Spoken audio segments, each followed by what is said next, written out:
வணக்கம். இன்னைக்கு நம்ம பார்க்க போகிறது Helmholtz tangent galvanometer. So first இதோட கன்ஸ்ட்ரக்ஷனில் மொத்தம் 7 பாயிண்ட்ஸ் இருக்கு. ஃபர்ஸ்ட் வந்து என்னன்னா, it consist of 2 parallel coaxial coils, அதாவது C1 C2. இதுதான் 2 parallel கோஆக்சியல் காயில்ஸ் அப்படின்னு சொல்றாங்க. இதோட ரேடியஸ் வந்து A, இதோட நம்பர் ஆஃப் டர்ன்ஸ் வந்து N. ஸோ இதுதான் ஃபர்ஸ்ட் பாயிண்ட். செகண்ட் பாயிண்ட் வந்து டிஸ்டன்ஸ் பிட்வீன் த 2 காயில்ஸ். இந்த டிஸ்டன்ஸ் எதுக்கு ஈக்குவலா இருக்குன்னா, ஒரே ஒரு காயிலோட ரேடியஸ்க்கு வந்து ஈக்குவலா இருக்கு. இதுதான் செகண்ட் பாயிண்ட். தேர்ட் பாயிண்ட் வந்து இந்த காயில் எல்லாமே வந்து சீரியஸா கனெக்டா இருக்கிறதுனால கரண்ட் எல்லாமே வந்து சேம் டைரக்ஷன்ல தான் வந்து பாஸ் ஆகுது.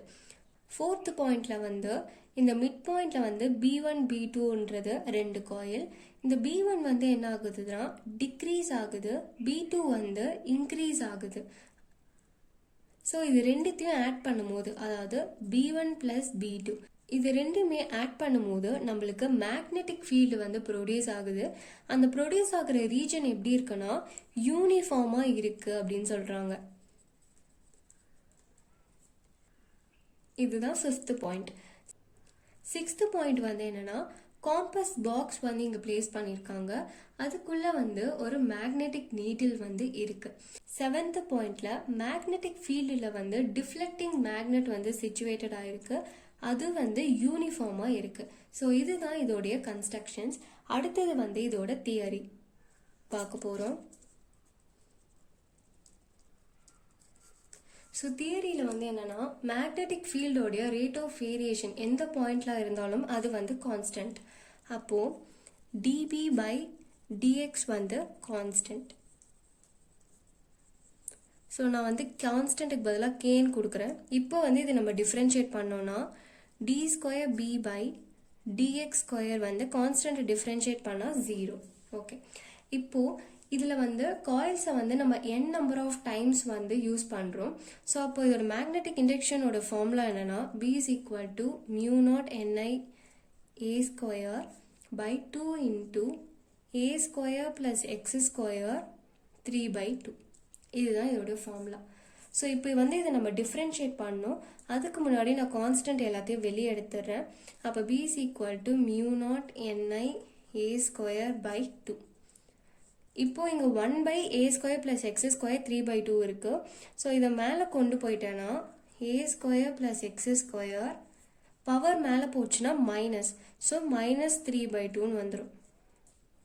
இப்போ நான் வந்து இதை டிஃப்ரென்ஷியேட் பண்றேன்.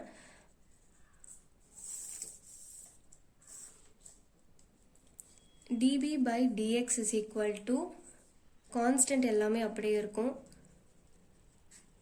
ஸோ இப்போ டிஃப்ரென்ஷியேட் பண்ணோன்னா இதுக்கு வந்து ஒரு ஃபார்முலா இருக்கு. என்ன ஃபார்முலானா x power n. x power என்னோட formula nx power n minus 1. So இந்த ஃபார்முலா தான் நான் இப்போ யூஸ் பண்ண போகிறேன். அப்போ என்ன வரும்னா -3/2 a² plus x² -3/2 minus 1. And இதையும் நம்ம டிஃப்ரென்ஷியேட் பண்ணோம். அப்போது 2xன்னு வரும். இந்த 2 கேன்சல் ஆகிடும். μ0 ni a² by 2 minus 3x a² plus x² minus 5/2ன்னு வரும். இப்போ -3 வந்து வெளியே எடுத்துட்டோம்னா -3 μ0 ni a² by 2 into x a² plus x² minus 5/2ன்னு இருக்கும். ஸோ மறுபடியும் நான் என்ன பண்ண போறேன்னா, இதை வந்து டிஃப்ரென்ஷியேட் பண்ண போறேன். இது வந்து dB by dxன்னு இருக்கு. இப்போ வந்து நான் இதை மறுபடியும் டிஃப்ரென்ஷியேட் பண்ண போறேன். அப்போ d² b by dx² வரும். இன்னொரு தடவை நம்ம டிஃப்ரென்ஷியேட் பண்ணும்போது இது எல்லாமே கான்ஸ்டன்ட், அதனால அப்படியே இருக்கும். -3 μ0 ni a² by 2. இப்போ நான் இதை எப்படி டிஃப்ரென்ஷியேட் பண்ண போறேன்னா, UV மெத்தட்ல டிஃப்ரென்ஷியேட் பண்ண போறேன். இது U, இது V. அப்போ UV ஃபார்முலா என்ன, UV is equal to UV dash plus VU dash. So அந்த ஃபார்முலாவில் நான் டிஃப்ரென்ஷியேட் பண்ணுறேன். அப்போ இது U, ஸோ X அப்படியே இருக்கும். V dashனா இதை வந்து நான் டிஃப்ரென்ஷியேட் பண்ணணும். அப்போது இதை டிஃப்ரென்ஷியேட் பண்ணோன்னா x பவர் n அந்த ஃபார்முலா தான் யூஸ் பண்ண போகிறேன். அப்போ -5/2 a² plus x² minus 5/2 minus 1 into 2x plus v, அதாவது இந்த டேர்ம் வந்து அப்படியே இருக்கும். அப்போ a square plus x square minus 5/2 x பண்ணனா 1. ஸோ இப்போ நம்ம இப்படி எழுதும் போது minus 3 mu naught ni a square by 2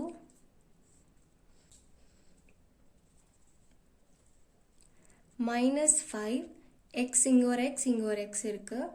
so அப்போ x square a square plus x square இது பண்ணோன்னா minus 7/2 வரும் plus இந்த டேர்ம் அப்படியே தான் வரும். அப்போ a square plus x square minus 5/2 இப்படி இருக்கு. வந்து இதை நல்லா நம்ம சிம்பிளிஃபை பண்ணி எழுதிக்கலாம். அப்போது minus 3 mu naught ni a square by 2 first plus இருக்கிற டேர்ம் இங்கே கொண்டு வந்துட்டு மைனஸ் கொண்டு வந்துடலாம். ஸோ இங்கே மைனஸ் இருக்கு இல்லையா, ஸோ பவர் வந்து கீழே கொண்டு வரும்போது ப்ளஸ் ஆகிடும். அப்போது 1/a square plus x square plus 5/2 ஆகிடும். மைனஸ் இந்த டேர்ம் இப்போ வருது 5x square a square plus x square 7/2ன்னு இருக்குது. ஸோ இப்போ நான் வந்து இந்த கீழே இருக்கிற டேர்ம் வந்து ஈக்குவல் பண்ணோம் அப்படின்னா நான் என்ன பண்ணுறேன், 7/2 வர வைக்கணும். அப்போ இங்கே 7/2 வர வைக்கணும்னா நான் இன்னொரு தடவை a square plus x square multiply பண்ணலாம். ஸோ அப்படி பண்ணும்போது இங்கே வந்து பவரில் 1ன்னு வரும்போது 7/2ன்னு வந்துடும். ஸோ அதனால் நான் என்ன பண்ணுறேன்னா கீழே சேம் ஆகிறதுக்காக நான் அந்த மாதிரி மல்டிப்ளை பண்ணிக்கிறேன்.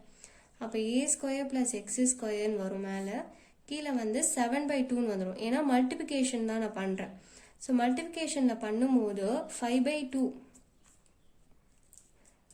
பவர் 5/2 இங்கே பவர் 1ன்னு இருக்கும். ஸோ பவரில் இருந்தால் நம்ம ஆட் பண்ணிக்கலாம். அப்போ 5/2 + 1 வந்து 7/2ன்னு ஆகிடும். அப்போ இங்கே என்ன கிடச்சிரும்னா எனக்கு 7/2 அப்படின்னு கிடச்சிரும். So minus 5x square by a square plus x square 7/2ன்னு கிடச்சிரும். இப்போ கீழே வந்து சேமாக இருக்குது. ஸோ அப்போ மேலே வந்து நம்ம என்ன பண்ணலாம், ஸ்ட்ரெயிட்டாகவே மைனஸ் பண்ணிக்கலாம். அப்போ எப்படி வரும்னா d square b by dx square is equal to minus 3 mu naught ni a square by 2. மேலே நான் வந்து சேர்த்து எழுதிக்கிறேன்.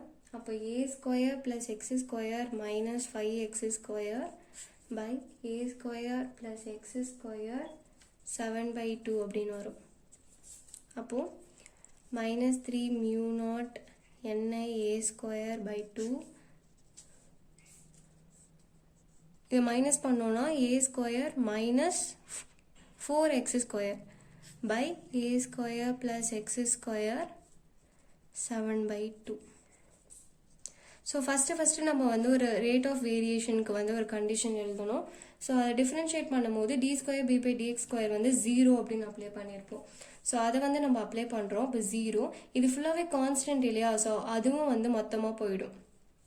அப்போ என்ன வரும்னா இந்த டேர்ம் மட்டும்தான் வரும், இது எல்லாமே வந்து கான்ஸ்டன்ட். அப்போ balance a square minus 4x square மட்டும்தான் வரும். இதுலேருந்து எனக்கு x வேணும். அப்போ 4x square equal to a square x square equal to a square by 4. 4 வந்து 2 square அப்படி எழுதிக்கலாம். ஸோ இப்போ x வேணும் இல்லையா, so x is equal to a/2ன்னு வந்துடும். ஸோ இது இருக்கு, x வந்து a/2, ஏன்னா ஸ்கொயர் எல்லாமே போயிடும். ஸோ அப்போ x is equal to a/2ன்னு கிடச்சிரும். ஸோ ரிசல்டன்ட் ஃபீல்டு, அதாவது எது வந்து ரிசல்டன்ட் ஃபீல்டுனா இதுதான் வந்து ரிசல்டன்ட் ஃபீல்டு இந்த மாதிரி இருக்கு இல்லையா. ஸோ இது வந்து ரிசல்டன்ட் ஃபீல்டு. ஸோ இந்த ரிசல்டன்ட் ஃபீல்டுக்கு வந்து எவ்வளோ ரெண்டு காயில், இந்த ரிசல்டன்ட் ஃபீல்டில் வந்து ரெண்டு காயில் இருக்குது, b1 b2. ஸோ அதனால் எப்படி வரும்னா formula b is equal to 2. So 2 காயில்னால 2. So அந்த bக்கு அதே ஃபார்முலா தான். So mu naught ni by a square by 2 into a square plus x square 3/2. அந்த எல்லாமே அதே தான். 2 நம்பர் ஆஃப் டர்ன்ஸ் வந்து 2 இருக்கனால அதே ஃபார்முலா. ஸோ 2 காயில்னால 2 மல்டிப்ளை பண்ணுறோம். இது ரெண்டுமே கேன்சல் ஆகிடும். இப்போ எக்ஸ்க்கான வேல்யூ கண்டுபிடிச்சிருக்கோம் இல்லையா, ஸோ அதை வந்து நம்ம இங்கே சப்ஸ்டியூட் பண்ணுறோம். அப்போ b is equal to mu naught ni a square by a square plus அப்போ இங்கே எக்ஸ் இருக்க வந்துச்சுன்னா a square by 4ன்னு வந்துடும். இல்லைனா நீங்கள் எக்ஸ் ஸ்கொயர் அப்படியே அந்த டேர்மை வச்சுருந்தாலும் ஓகே தான். by 4 3/2. இப்போ நம்ம இதை சிம்பிளிஃபை பண்ணோன்னா b is equal to mu naught ni a square 4 இங்கே போயிடும். அப்போ 4a square plus a square வந்து 5a square. 5a square by 4 3/2. இப்போ நான் இந்த டேர்ம் மட்டும் எடுத்துக்கிறேன். இது மட்டும் நான் எப்படி சிம்பிளிஃபை பண்ணுறேன்னா, இப்போ என்கிட்ட 5a square by 4 3/2 இருக்குது. ஸோ 3/2 வந்து எப்படி பிரித்து எழுதலாம்னா 5a square by 4 1/2 into 5a square by 4 1 இப்படி பிரித்து எழுதலாம். ஏன்னா 1/2 plus 1 வந்து 3/2 இப்படி பிரித்து எழுதலாம். இந்த ரூட் இப்போ 1/2னா என்ன அர்த்தம், ரூட்டுன்னு அர்த்தம். அப்போ root of 5a square by 4 இது அப்படியே வச்சுக்கலாம் 5a square by 4. ஸோ அப்போ வந்து என்ன கிடைக்கும், எப்படி வரும்னா ரூட் 5a இது வந்து 2, இங்கே 5a square by 4ன்னு இருக்கு. ஸோ இந்த இது வந்து நான் என்ன பண்ணுறேன்னா, இதுக்கு பதிலாக இந்த டேர்முக்கு பதிலாக இது வந்து நான் அப்ளை பண்ணுறேன். அப்போ mu naught ni a square இது அப்ளை பண்ணோன்னா a 5 root 5 a ஸ்கொயர் இது வந்து 8, 4 2s are 8. ஸோ அப்போ a ஸ்கொயர் கேன்சல் ஆகிடும். 8 வந்து என்ன ஆகிடும்னா மேலே போயிடும். அப்போ என்ன வரும்னா b is equal to 8 mu naught ni by 5 root 5 இந்த a இருக்கு இல்லையா, ஸோ இந்த a. ஸோ இதுதான் b ஓட வேல்யூ. ஸோ இப்போ நம்ம வந்து அன்னோன் கரண்ட்டை தான் வந்து கண்டுபிடிக்க போகிறோம். ஸோ ஐ கண்டுபிடிக்கிறோம். அப்போது இந்த காயில்ஸ் எல்லாமே வந்து எங்கே லை ஆகிருக்கோன்னா மேக்னெட்டிக் மெரிடியனில் வந்து லை ஆகிருக்கும். அப்போது என்ன கிடைக்கும்னா நம்மளுக்கு வந்து ஒரு டிஃப்ளெக்ஷன் மேக்னெட்டிக் நீடில் வந்து மேக்னெட்டிக் நீடில். ஸோ இதுதான் வந்து மேக்னெட்டிக் நீடில், இங்கே தான் இருக்குது காம்பஸ் பாக்ஸ் உள்ள. ஸோ இந்த மேக்னெட்டிக் நீடிலில் வந்து நம்மளுக்கு வந்து ஒரு ஆங்கிள் வந்து ப்ரொடியூஸ் ஆகும். ஸோ அது வந்து தீட்டா அப்படின்னு நம்ம எடுக்கிறோம். அப்போது டேஞ்சன்ட் லா யூஸ் பண்ணும்போது நம்மளுக்கு எப்படி கிடைக்கும்னா, இப்போ நம்ம வந்து டேஞ்சன்ட் லா வந்து யூஸ் பண்ணுறோம். So by tangent law